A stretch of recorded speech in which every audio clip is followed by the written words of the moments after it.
তো বন্ধুরা, আজকে আমি তোমার সাথে শেয়ার করবো একটা দারুণ পেপার ক্রাফট আইডিয়া, যা খুবই সহজ বানানো আর একদমই ইজিটা, যে কোনো বাচ্চারা বানাতে পারবো।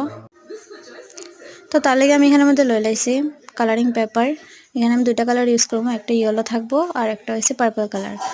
তো এইভাবে দেখো ফ্লাওয়ার্সের শেপ দিয়া কাটিলাম, ওইটারে কাটিয়া তারপরে এভাবে একটু একটু করে স্কেলের সাহায্যে আমি ফোল্ড করে লেমো। ফোল্ড করলে কি হয়, ওই ফুলের পাপড়িটি দেখতে অনেক ভালো লাগে। তার লেগে এইভাবে ফোল্ড করলে ফুলটা দেখতে অনেক সুন্দর লাগবে। তো এইভাবে আমি টোটাল 3টা শেপ নিয়েছি, একটু একটু ছোটো ছোটো করে। তারপরে এখানে ইয়েলো কালার পেপার নিয়েছি, এটার মধ্যে যেরকম আমরা গান্ডা ফুল থাকে না, বড় গান্ডা, ওইরকমভাবে বানাইছি রোল করে করে। তারপরে দেখো ফাইনাল লুক কেমন হয়েছে, সবাই জানাও আমার কমেন্ট করে। আমার তো অনেক ভালো লাগছে, তোমরা কমেন্ট করে জানাও। এরকম আরও নতুন নতুন ক্রাফট আইডিয়া পাওয়ানোর লেগা আমার চ্যানেলটা সাবস্ক্রাইব করিয়া দিও। আর ব্যাকগ্রাউন্ড নয়েজের লেগা সরি।